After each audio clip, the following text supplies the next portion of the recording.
Awesome. Thank you. Thank you, everybody, for joining us, whether you're joining us here tonight or you're watching the replay of this.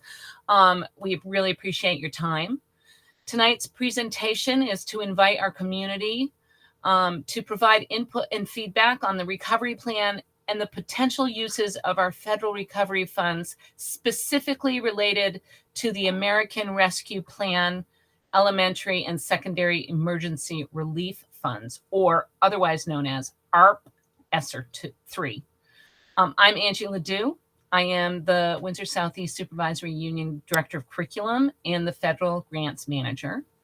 Please welcome Brittany Preston. She's our Recovery Coordinator, and she's going to start us off this evening. Yes, I am. So thank you, everybody, for joining us. I'm going to go over a little bit about how this presentation will be organized so that you can follow along. And like Angie said, we'll be posting it later, so you can always go back and reference things if you're not quite sure. Today, we're going to be talking about the recovery plan. I'll be going over the 3 goal areas, as well as the strategies that we kind of identified as needing to utilize along the way. And then Angie will be going over the ARP ESSER III overview of the funding sources for all of the strategies that we're implementing, as well as talking about what we hope to do for the future.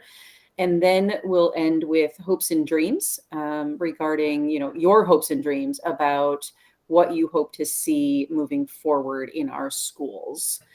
Last year, when we were tasked with developing a recovery plan, we did a needs assessment and collected not only feedback from stakeholders, students, staff, community members, but also we gathered, really hard data about what we were seeing. That included academic data, surveys for social emotional impacts, how students were feeling, how teachers were feeling, as well as attendance data, and a lot more came up from that.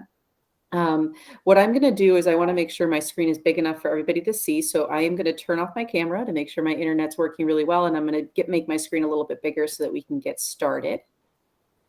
Let's make sure I can do that here. Hold on. All right. And Angie, just let me know if there's any questions or anything along the way. Okay? Absolutely. I will. If you have a question, we're going to ask you to put it in the chat. We're going to present, and then we'll have time for questions and answers after the presentation. Absolutely. What I'd like to do too is I am going to post a couple of things that you can reference in the chat. So the first thing I am going to post is a link to a fact sheet that we developed this summer, and it has a lot of kind of basic information, basic overview of our recovery plan. It's like a summary, as well as information about ESSER III. The next link I'm going to post here is hold on one second. This here is a community outreach question and answer. So this summer we posted a survey out to the community to get feedback about our recovery plan and ESSER funds. And there were quite a few questions that came back from that. So I developed this question and answer. This can also be found on our curriculum and instruction website. And I am going to put that in the chat as well for people to reference. A link to that, because there you're going to be able to find a lot of resources more in depth about ESSER III and ESSER II funds, as well as the recovery plan. We are going to post this video to that website and have another link to fill out a Google form if you have additional feedback after this meeting is over. So, feel free to access those as it works for you. And Brittany, we'll also make sure that those are posted alongside the video on the web page if you're watching the replay. Awesome. So we're going to go through the 3 different goal areas that the state really gave us. They gave us these topics to address. So the first one is engagement and truancy. The next is academic achievement. And then they gave us social emotional learning, mental health, and well-being. So those are the categories that we needed to address. Within each one, we're going to identify the problem of practice that the recovery team talked about at the beginning, how they came up with the solution for that, and then what are the strategies that we're going to use to meet our goal. So I'm going to get right in here to our engagement and truancy. What we did is we looked at a bunch of data and determined that attendance rates declined during the pandemic. This probably isn't too surprising to people, but it's certainly an area that needed to be addressed. So the way that the team determined that we really needed to address this is by improving engagement among all students, by providing autonomy, competency, and belonging.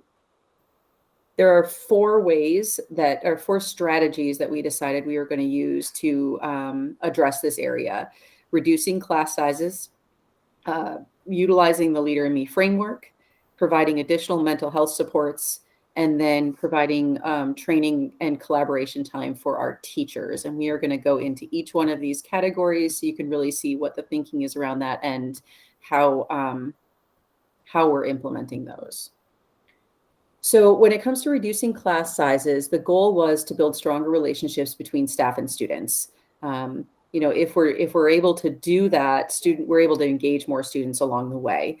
The other huge area for this is that we're able to provide more individualized instructional opportunities for our students through our multi-tiered system of supports. And we're going to be talking a lot more about that as we move forward. But the goal really is to look at each student individually and say, what do we need? The students are coming back in a variety of different places in their learning and their social emotional state. So we need to be able to provide more individualized opportunities for those students.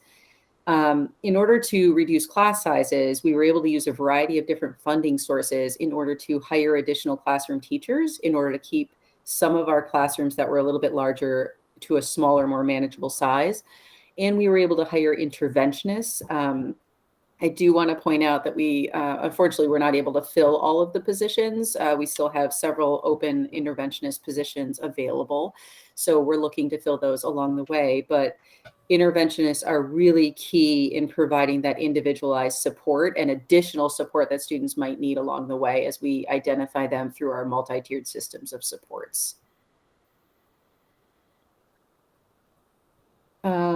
We're going to move right into the Leader in Me framework. And this is one of the only interventions or strategies that we're using that is funded solely through ESSER funds. So you'll see here that's the case. In most of the other slides, you'll notice that there's a variety of different funding sources that were used. The goal of utilizing this framework is to help us organize and better implement some of the work, such as trauma-informed practices, collaborative problem solving, proficiency use, student voice and choice, and a variety of other kind of work that we've been doing along the way. We're currently doing this we're utilizing the framework to integrate all of them with the emphasis of developing leaders at all levels of the organization. So working with students, teachers, community members, administration, so we're all taking a role in making all of this work more manageable and ingraining it into what we're doing on a daily basis. So rather than it being an additional thing, it should help us organize all of our work and ingrain it into what we're already doing. Leader in Me also supports personal accountability at all levels and emphasizes goal setting and tracking to make sure that what we're doing is working. This includes teachers' goal setting and making sure we're using data. It includes students reviewing their successes and the areas that they need to work on and setting goals around that. So what I'm going to do next is play a short video. The goal of this video is to really help you gain a little bit more insight into how we will utilize Leader in Me and what our hopes are for the impact that it will have in our system. It really describes the power of Leader in Me and ingraining its core beliefs into our schools so that we can develop stronger schools that create leaders and that challenge students to take charge of their learning and be an active member of their school community. So I am going to play this video. Please interrupt me if there's a sound issue or anything like that. It might start off a little bit loud at first.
right, so very short, but hopefully you got a little bit of a glimpse of the true impact that that could have in our school system.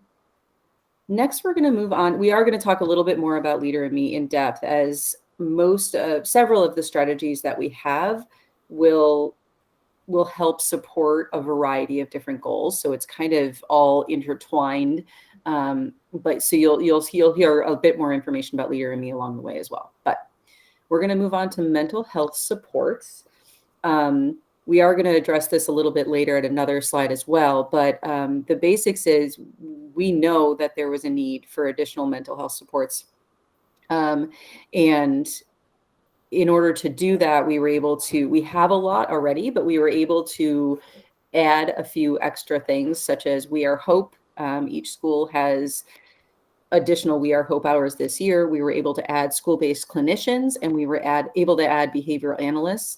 I believe all schools have a behavior analyst except for Heartland at this time. So we are working on filling that position. But one of the big things around the mental health supports and truancy is when we sent out the community survey this summer, as well as when we sent out surveys to students last year, I mean, they indicated that their mental health was it's not surprising. It definitely impacted their ability to attend school and access the supports at school. So we wanted to be sure we were able to improve that.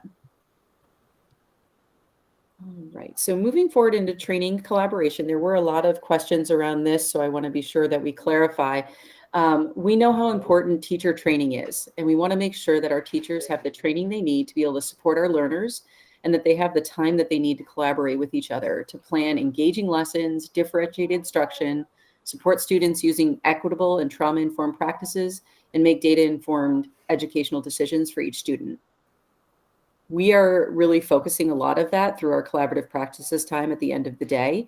That is the time that we can provide support for our teachers in doing integrated planning, co-planning with their teams, cross-disciplinary. It's also a time that we're giving them for MTSS to really talk about the instruction that they're doing, look at data, adjust their instruction, talk about interventions that individual students need. And then we're also going to be doing curriculum planning during that time. So it's a really amazing time for our staff. We know that one thing staff really wanted from last year is they really appreciated the time to collaborate because they had that additional time in the afternoons. And so we wanted to be sure that we were giving that to them. The other piece is this year, we really needed to refine our multi-tier system of supports to make sure we have a system that will use data intentionally to inform our instructional practices at the universal level, and then identify students in need of something additional and make sure that we have the staff and the time to be able to implement it. All students are coming back at a different place, and we want to be sure that we're assessing those needs quickly and getting students what they need. A few ways that we are doing that is, one is through my position as the recovery coordinator and MTSS coordinator for the SU. I am working with a team of professionals that represents every school in our SU, and we're working to establish those systems, make sure teachers have the training that they need to be able to provide, to implement those systems effectively and use data. And then we also were able to work really heavily with our additional interventionists as well, and provide training there so that they can help run those meetings and make sure students are getting what they need. Summer Academy was another area that another strategy we used to address the need that our students have. And we utilize that to provide an opportunity in the summer for qualifying students to receive additional instruction. The hope was to prevent students who are already behind so that they don't fall further behind, make sure that they're continuing to move forward or at least not losing things over the summer. Again, we used a variety of different funding sources in order to make these things happen for this school year. All right, we're going to head back to our main thing here and go into goal number 2, which is academic achievement. So students all had different experiences during the pandemic. Some students did not show significant academic loss, but other students were clearly impacted. our data really suggested that our students who were struggling either academically or socially prior to the pandemic were more heavily impacted by everything we went through over the last year and a half. This resulted in variable academic achievement and a broader range of student success. So we have students coming back and they're at so many different levels. I mean, we had that before, and of course, differentiation is a area that we are always working on. But coming back this year, there was definitely a divide. So in order to do that, we talked a little bit about this already. We really needed to improve our multi-tiered system of supports. This means that we're using the best instructional practices and data to ensure that all students are getting what they need. When someone isn't getting what they need, we take steps to support them. So a couple of things that we did is we developed a leadership team, a recovery leadership team. Again, you're going to see reduced class sizes across all of the goal areas, summer academy implementation, transitional kindergarten, and then again with the staff training and collaboration. When it comes to the recovery leadership team, this was not necessarily a sit down and talk about it kind of team. It was really more about meeting with individual people along the way, getting a lot of feedback, coming back to the administration and saying, this is what I have. We've talked to local agencies, we've gotten stakeholder input. We've provided a lot of information. Now, what are we going to do about it? So this started prior to, before the recovery plan was written, in order to write the recovery plan, and then it's going to be an ongoing process over the next 2 years and hopefully longer, because we absolutely always want to make sure we're working as a team with our community and our stakeholders. So reducing class sizes, we talked about this a little bit already, but not only will it be easier to engage our students and provide more student voice in the class when we can keep classes smaller, but ultimately teachers are able to provide more individualized support, which will impact student achievement. So I have these wonderful pictures from our Heartland students. Really, you can see the class sizes is smaller. It's just a bit more manageable for teachers, which is fantastic. Moving over here into Summer Academy, we did talk about this a little bit, but I wanted to give a few more details about Summer Academy. We served 99 students this summer with approximately 42 contracted staff. The morning program ran for 4 hours per day, 5 days a week for 5 weeks. And then in the afternoon, there was additional support such as busing, HCRS, and We Are Hope. So we were really excited. That's a very, very robust program. We are currently collecting data and we'll be analyzing, to what level there was or was not any loss this summer for students who attended Summer Academy. So we're really excited to see that. Our transitional kindergarten is new this year. It's a really exciting opportunity for us. We are hosting that at Heartland Elementary School, which is great. Thank you, Heartland, for that. We know that some of our youngest students were particularly impacted by the pandemic. They don't know what school even looks like normally without a mask. So we found that there were more students than in a typical year that were not quite ready for our normal kindergarten programming. So we established this program to give a little bit of an extra dose to support students as they get ready to be in school. The goal of the program is to bridge the Vermont Early Learning Standards with kindergarten grade level standards using a play-based approach. We have 3 students from Heartland and 6 students from Mount School District. They hired 1 teacher and 1 support staff member to run that program. So that's a very exciting opportunity, and hopefully in the future, the other schools will be able to get involved in that as well. So, or have students that would benefit. All right. We already talked about staff training collaboration, but I wanted to give a little bit of information about why it's so important. Studies have shown that collaborative practices in schools results in improved self-efficacy, increased teaching effectiveness, and improvement of instructional quality, which really is what's going to impact student learning. So if we provide these opportunities for staff to collaborate and learn from each other, we are really going to benefit on the other end. Students are really going to benefit. So we're really excited to be able to provide that opportunity this year. All All right, one final goal area here. We have goal number 3, which is social emotional learning, mental health, and well-being. So the problem within the pandemic, which I think we can all understand, is an increase of mental health risk factors. On the bright side, what we did see last year is the behavioral data really improved due to some of the COVID specific interventions, such as smaller class sizes, less transitions, and shortened school day. So keeping that in mind, we wanted to be sure that we're addressing the need, but also keeping what worked. So we did spend a lot of time talking with staff about what's going well, what's really working, what are some things that we want to move forward with. So we're going to move through this a little bit, but improve relationships is really what it boils down to. And we're going to do that in a variety of different ways.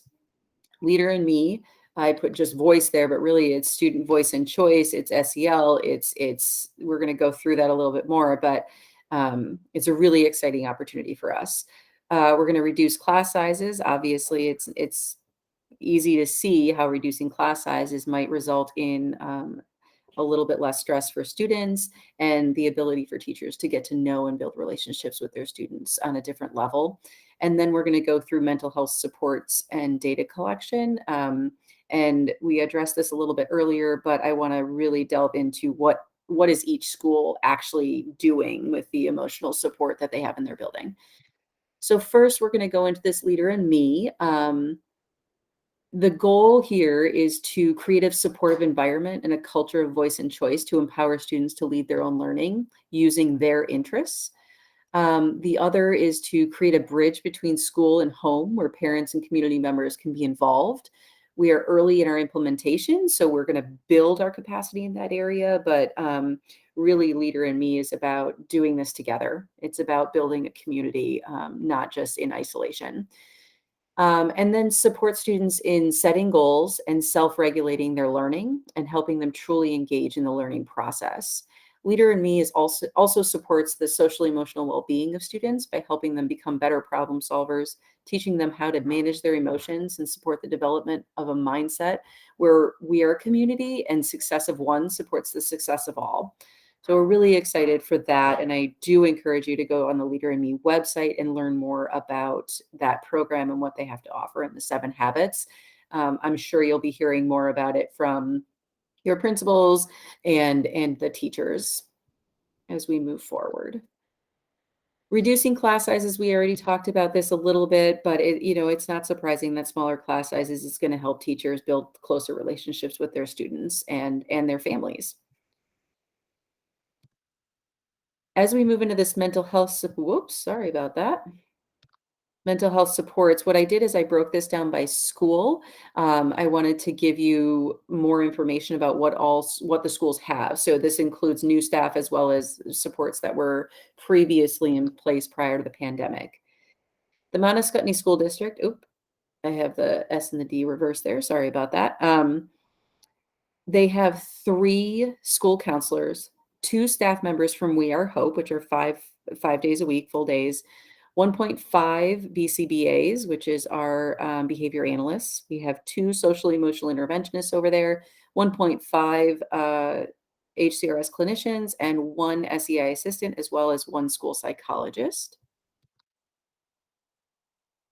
Over here at Heartland, we have 2 school counselors, 1 staff member from We Are Hope, again, 5 days a week, full days, 1 HCRS clinician, and 2 social emotional support staff members.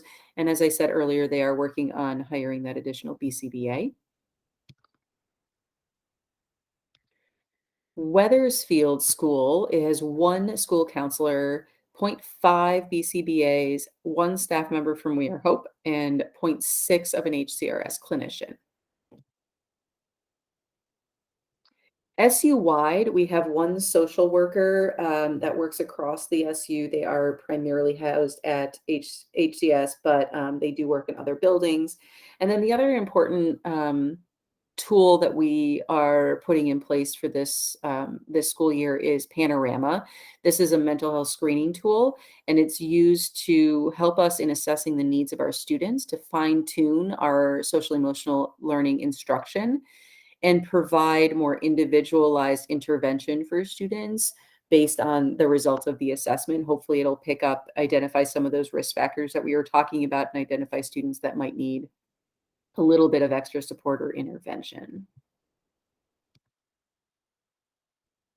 Alrighty, so I am going to back out of this whole thing and I am going to, at this point, turn it on over to Angie to talk about the funding sources. Might help if I'm unmuted. Windsor Southeast is depends on a variety of funding sources. So go ahead and click that link, Brittany, or that bubble. So we have the Vermont Education Fund, which is raised through property taxes and the sales and use tax.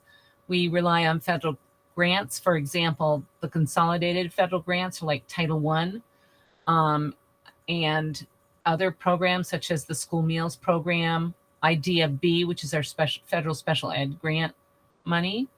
And we also rely on local grants such as the Byrne Foundation has funded several things at Heartland School, but also across our supervisory union. There's a fund at Wethersfield that's was set up just for them called the Hicks-Nichols grant, and that was from a local benefactor that set that up for their school.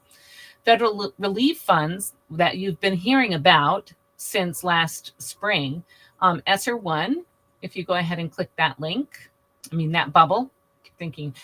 So this is the Coronavirus Aid, Relief, and Economic Security Act. Its period of performance, basically when the funds can be accessed and spent, is between March 13th, 2020, which was the official start of the pandemic, to September 30th, 2022, so after next summer. Investments that we've made with ESSER I funds included long-term subs to cover remote teachers. This was last school year. We had a purchasing agent. We had to put that in place and centralize our purchasing process in order to support purchasing during shutdown. And then we've continued with that through this year. Now that position is funded locally. And Summer Academy, which was provided July and August. The total award for Windsor Southeast was $276,130. Thank you, Brittany. Next bubble. ESSER II stands for the Coronavirus Response and Relief Supplemental Appropriations Act. And its period of performance starts from the beginning of the pandemic to September 30th, 2023. So we get another year added on. Many of the recovery plan activities, such as professional learning, additional teachers and mental health supports, and Summer Academy, have been included in investments in our ESSER II. The total award was $1,165,515. Thank you. Next bubble. And the reason for our forum this evening is to talk about the American Rescue Plan Act, ESSER III. That period of performance goes to September 30th, 2024. It is the largest bucket of federal relief funds that we are receiving. Investments proposed we're hoping that through our community forums, and we're holding one in each of our school districts, we have invited input from our community members in order to see if continuing with our current investments and strategies that we have put in place with ESSER II funding will either continue, and how we will change that, revise that, adjust that in order to meet the needs of the stakeholders, identified needs of our stakeholders. The total award is $2,610,654.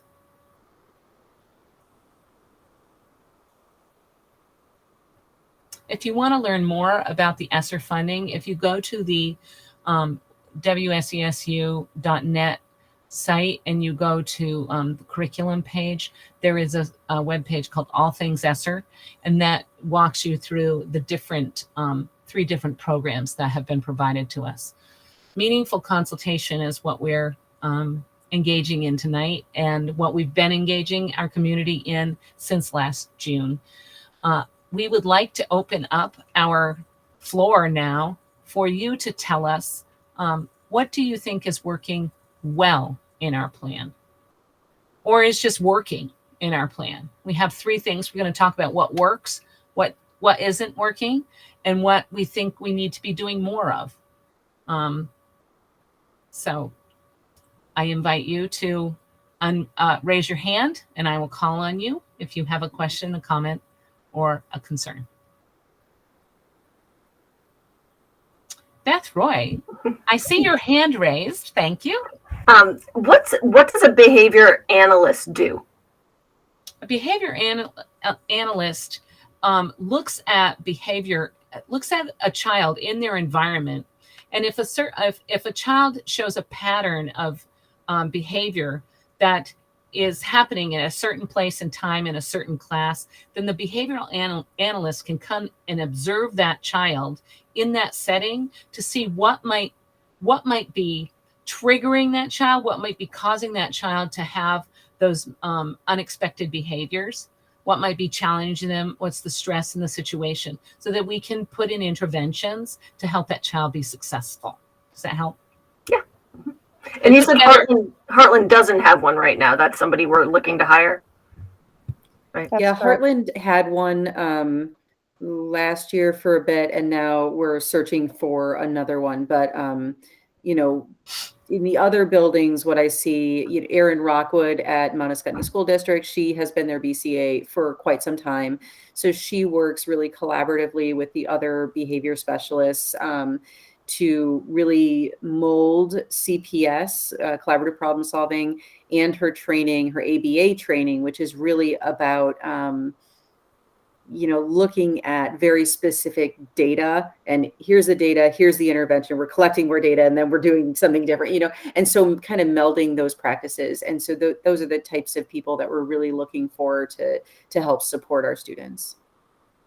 It is a specific certification, Beth.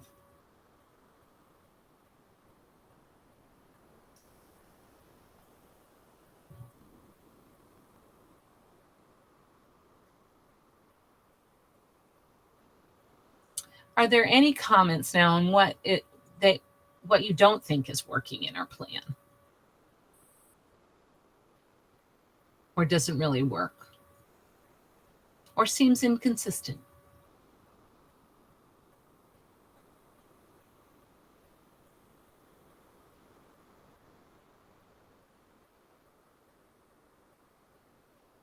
How about any comments on what you think that we should be doing more of?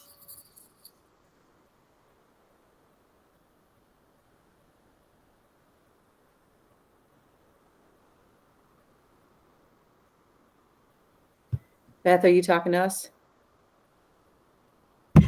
I am. Well, thank you.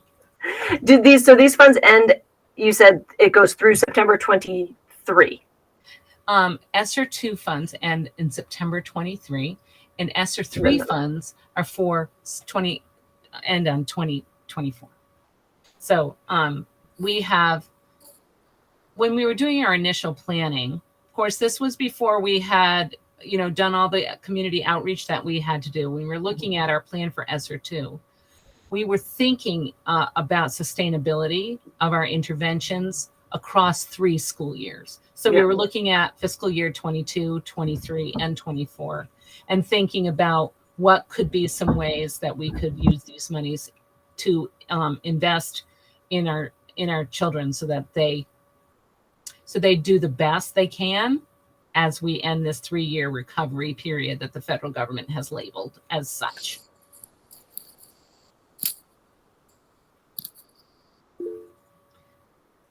Carolyn? Thank you so much for the presentation and just the clarity of it all. It's really, let's see. Yeah, it's been really helpful.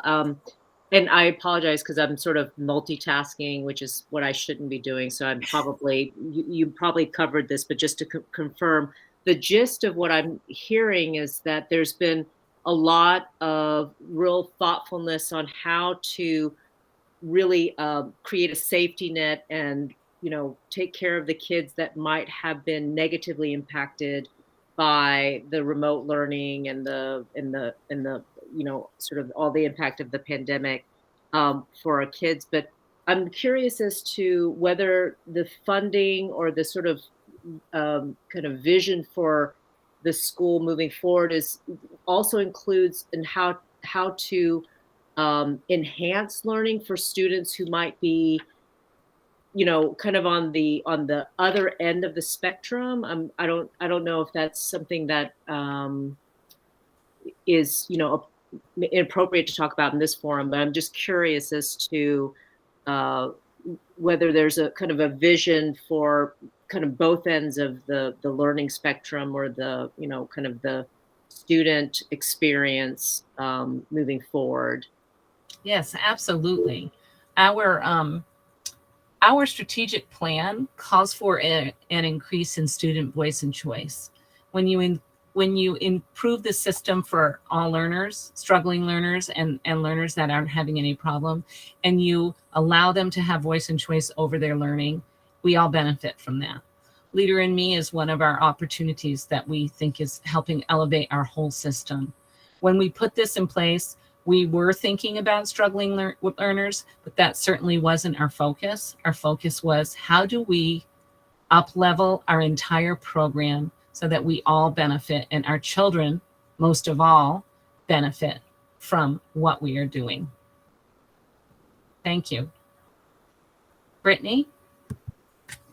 The only other thing I could add to that is through the MTSS process, it is supposed to address both sides of it. I know in the presentation I certainly did talk about the struggling learners, but as you know, the split has definitely increased. The students who were struggling prior to the pandemic are struggling more now. The students who are not are certainly moving ahead. So through the MTSS process, and this is something we're going to be working on, is using the data to identify students on both ends of the spectrum, to say whatever we're doing in the classroom isn't working. It could be because the student's struggling. It could be because the student has moved past where we are, and talking through those within your team to develop plans for those students so that they can enhance their learning on either end of the spectrum. We just now revamped the MTSS process at the beginning of this year, so everybody's getting used to how that's going to work. And then we're going to be moving into, what do our data practices look like and how are we best using that? And then we're going to be moving into, how are we utilizing that to make sure that we are providing instruction for all students, that all students need. Does that make sense? Yes. Thank you. Caroline? Yeah, I appreciate that. I'm just curious, and maybe this is just a point of lack of of accessibility in terms of hiring, but like on a practical level, I'm hearing there's a lot of push to hire, mental health support and these sorts of things. But is it translating in terms of looking at sort of the full spectrum, translating into being putting some resources in hiring teachers, or kind of investing in sort of advanced learning opportunities for students my child goes to Heartland Elementary, so obviously like at Heartland and specifically, but is there conversation or efforts that are identifying really practical efforts to provide more resources, kind of on this other end of the spectrum? I think our reduced class size helps teachers address the needs of all learners in their class. They have fewer students. They can provide opportunities to enrich learners, to provide opportunities for students to study things that they are interested in. As a learner, we know that when we are invested in what it is we are learning, that that we are able to put more of ourselves into it. That works. The kids are the same way. Things that they're interested in, they are more apt to put what they can into it. And we have a variety of things that help teachers provide more individualized instruction. Things like our Exact Path skills software program. Students can go on their own learning path. It's determined for each learner. except with the exception of our kindergartners, the start of the school year, that they don't quite have the skills yet to do that. But then the teachers can decide what their learning path would be. But as they develop the skills, then they would be put on a learning pathway based on exactly where they're at. We want to encourage our teachers to provide more interdisciplinary learning units like we did last year, project-based learning, place-based learning, which we know improves student engagement and meets children where they're at so that they can fly as far and as fast as they want to. So I would say, yes, we are thinking about all our learners and how we make our education challenging for everybody and meet them where they are at and take them forward from there. Thank you. You're welcome.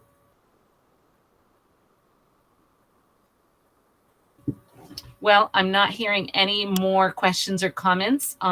So if you think of some, we are going to have this posted within the next few days. We will link it up and send a note out on Facebook and probably the listserv, Christine. Sure.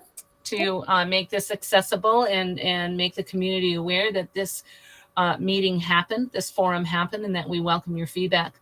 And I guess at this point, we can say goodnight to everybody.